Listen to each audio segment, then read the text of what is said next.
সংবাদপত্রের পাতায় যা যা আছে সেগুলো আপনাদেরকে জানিয়ে দেবো। আমি বেশ কিছু গণমাধ্যম থেকে সংবাদ জানাবো এবং তার মধ্যে অনেকগুলো গণমাধ্যম আমি এর মধ্যে খুলে রেখেছি যেগুলো সবচেয়ে বেশি পরিচিত এবং মানে সবচেয়ে বেশি আলোচিত যে গণমাধ্যমগুলো সেগুলোই কিন্তু আপনাদের জন্য এর মধ্যে খুলে রেখেছি। দৈনিক প্রথম আলো আপনারা লক্ষ্য করছেন শুরুতেই যে তারা ব্যাপক মানে বড় করে ব্যাপকভাবে যেই শিরোনাম করা হয়েছে আসলে যথার্থই হবে, যেটা অস্ট্রেলিয়ার মাটিতে অস্ট্রেলিয়াকে আসলে টেস্টে হারিয়েছে তাদের বাংলাদেশ। এর আগে কখনো সেই ঘটনা ঘটেনি, যদিও 2017 সালে কিন্তু বাংলাদেশে যখন এসেছিল মিরপুরে অস্ট্রেলিয়া দল তখন কিন্তু তাদেরকে হারিয়েছিল বাংলাদেশ দল। কিন্তু এছাড়া এই ধরনের ঘটনা মানে শুধু বাংলাদেশ নয়, অন্যান্য দলের জন্য এশিয়ার অন্যান্য দল যেগুলো আছে, শুধুমাত্র ভারত অস্ট্রেলিয়া সফরে গিয়ে অস্ট্রেলিয়াকে টেস্টে হারিয়েছিল। পাকিস্তান গত 30 বছরে হারাতে পারেনি, শ্রীলঙ্কা মনে হয় কখনোই হারায়নি, এরকমই শিরোনাম। এই সমস্ত কারণে এটা আসলে ব্যাপকভাবেই আলোচিত। এবং আরও গুরুত্বপূর্ণ খবর হচ্ছে যে অস্ট্রেলিয়াকে এই টেস্টে হারানোর মাধ্যমে বাংলাদেশের টেস্ট র্যাঙ্কিংয়ে 4 নম্বরে উঠে এসেছে। মানে ইন্ডিয়া এখন 5 নম্বরে টেস্ট খেলুড়ে যে দলগুলো আছে তার মধ্যে। ইন্ডিয়াকেও মানে পেরিয়ে গেছে এবং এটা আসলে খুবই আনন্দের এবং গর্বের খবর। আরেকটি খবর হচ্ছে যে প্রধানমন্ত্রীর দিল্লি সফর এর আগে অনুকূল পরিবেশ চায় ঢাকা। এটি বিশেষ কূটনৈতিক প্রতিবেদন, যেটা আপনারা জানেন যে প্রধানমন্ত্রীকে আমন্ত্রণ জানিয়েছে, এর আগে ভারতের পক্ষ থেকে আমন্ত্রণ জানিয়ে চিঠি দেওয়া হয়েছে। সেখানে তিনি যাবেন কিনা এ নিয়ে জল্পনা কল্পনা চলছে। এরই মধ্যে ভারতের কাছে বেশ কিছু শর্ত দিয়েছে আসলে বলা যায়। সেখানে প্রধানমন্ত্রীর অনুকূল পরিবেশের বিষয়টি আছে এবং আরও অনেক বিষয় বলা হচ্ছে যে ওসমান হাদির হত্যাকারীদের দেশে ফিরিয়ে দিতে হবে, পাশাপাশি পলাতক সাবেক প্রধানমন্ত্রী শেখ হাসিনাকেও কিন্তু বাংলাদেশে প্রত্যর্পণের বিষয়টি সামনে এসেছে। এই সমস্ত কারণেই কিন্তু এই সংবাদটা গুরুত্ব বহন করছে। আরও একটা আছে যে 64 জেলায় ডেঙ্গু, পিরোজপুরে বেশি। ডেঙ্গুর প্রকোপ আসলে এখনও কমেনি, বর্ষা শেষ হতে চলছে প্রায়। বর্ষায় মশার উপদ্রব বাড়ে এবং এই ডেঙ্গুর প্রাদুর্ভাবটা বেশি লক্ষ্য করা যায়। এবারও কিন্তু বিভিন্ন জেলায় ডেঙ্গুর প্রাদুর্ভাব লক্ষ্য করা গেছে এবং মৃত্যুর সংখ্যাও কিন্তু আমরা দেখেছি, চোখে পড়েছে।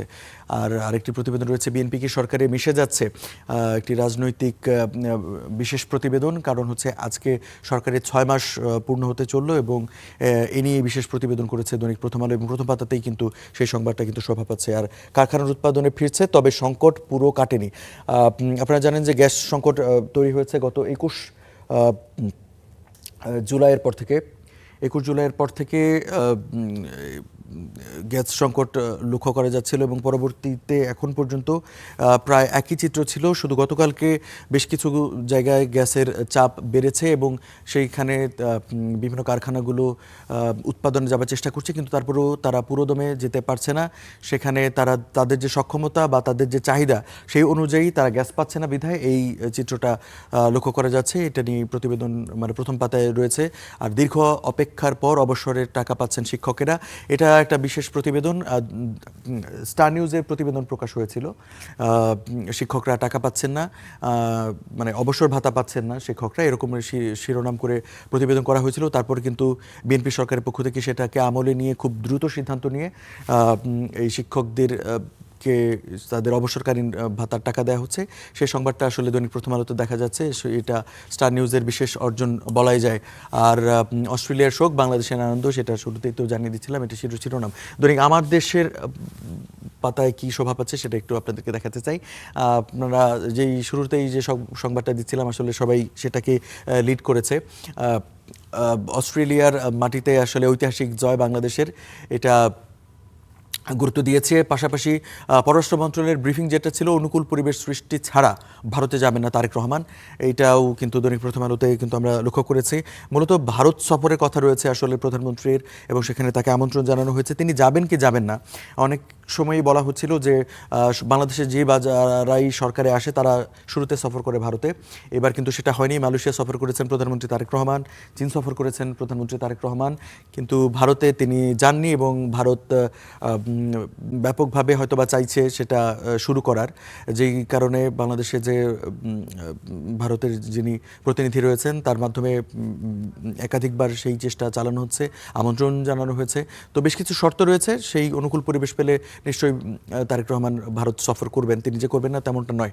আর জ্বালানি আইন শৃঙ্খলা ম্লান ভালো উদ্যোগ, জ্বালানি আইন শৃঙ্খলায় ম্লান ভালো উদ্যোগ, মানে এটা হচ্ছে বিএনপি সরকারের যে 6 মাস পূর্ণ হলো সেটার প্রেক্ষাপটে একটি ব্যাপক প্রতিবেদন করা হয়েছে। এর মধ্যে আপনারা জানেন যে কৃষক কার্ড দেওয়া হয়েছে, ফ্যামিলি কার্ড দেওয়া হয়েছে এবং আরও বেশ কিছু কার্ড প্রক্রিয়াধীন রয়েছে। এই সমস্ত উদ্যোগগুলো আসলে ম্লান হয়ে গেছে শেষ মুহূর্তে এসে।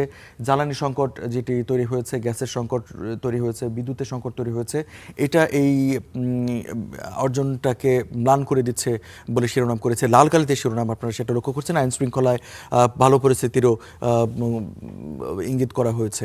আর ইশতেহারের 9 অগ্রাধিকার বাস্তবায়ন শুরু করেছে বিএনপি সরকার, এটাও ভালো কথা বলা হয়েছে।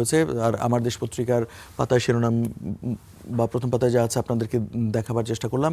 দৈনিক সমকালে যেই সংবাদগুলো শোভা পাচ্ছে, দিল্লির সঙ্গে দর কষাকষি, অনুকূল পরিবেশে জোর, মানে প্রধানমন্ত্রী তারেক রহমান ভারত সফরের বিষয়টাকেই তারা শিরোনামে রেখেছে। পাশাপাশি অস্ট্রেলিয়া টাইগারদের ইতিহাস, এটাকেও তারা শিরোনামে রেখেছে। অর্থনীতি, বিনিয়োগ ও কর্মসংস্থানে দৃশ্যমান পরিবর্তন আসেনি, এটা ডক্টর ফাহমিদা খাতুন অর্থনৈতিক বিশ্লেষক তিনি জানিয়েছেন এবং সেটাকেই কিন্তু তারা তাদের প্রথম পাতা শিরোনাম করেছেন। গ্যাসের চাপ বাড়ায়, চালু হচ্ছে কারখানা, তবে শঙ্কা কিন্তু এখনও কাটেনি। আর এটা সম্পূর্ণ স্বাভাবিক হতে সময় লাগবে, কিন্তু সরকারের পক্ষ থেকে সেই সদিচ্ছা আছে এবং সেই চেষ্টাও চালানো হচ্ছে। দৈনিক ইত্তেফাকের পাতাতেও তাই, বাংলাদেশের যে অস্ট্রেলিয়া মিশন সেটাকেই শিরোনামে রাখা হয়েছে।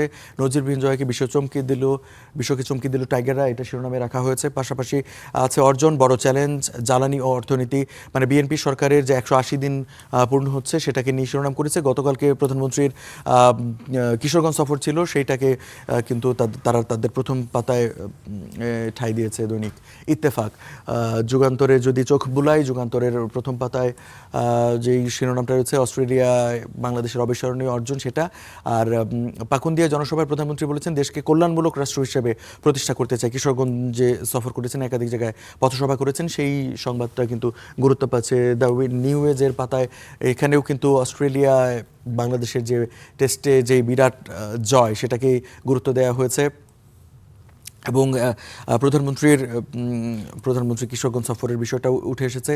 আর transport sector sees little progress in 6 month, মানে বিএনপি সরকারের 6 মাস পূর্ণ হয়েছে এবং সেখানে ট্রান্সপোর্ট সেক্টরে কিছু কিছু জায়গায় দৃশ্যমান পরিবর্তন হয়েছে। ইউলুপগুলো সেখানে যুক্ত হয়েছে, বিভিন্ন এআই ক্যামেরা যুক্ত হওয়ার পর বিভিন্ন জায়গায় কিন্তু যানজট দৃশ্যমান পরিবর্তন হয়েছে কিছুটা বলাই যায়। এআই ক্যামেরার ব্যবহার বা মোড়ে মোড়ে যদি এই ব্যবস্থাগুলো চালু থাকে তাহলে নিশ্চয়ই সেই দৃশ্যমান পরিবর্তনগুলো আরও বেশি দৃশ্যমান হবে এবং রাজধানীবাসী আরও কিছু মানে সড়কে নেমে ভোগান্তিটা কিছুটা কমবে এবং মানুষের কর্মঘণ্টা বাঁচবে। মোটামুটি এই ছিল গণমাধ্যমের পাতায় থাকা সংবাদগুলো। আমরা আপনাদেরকে বিভিন্ন গণমাধ্যম থেকে কিন্তু জানিয়ে দিলাম। যারা সংবাদপত্রের পাতা উল্টে দিনটা শুরু করতে চান তাদের জন্য কিন্তু এই বিশেষ আয়োজনটি।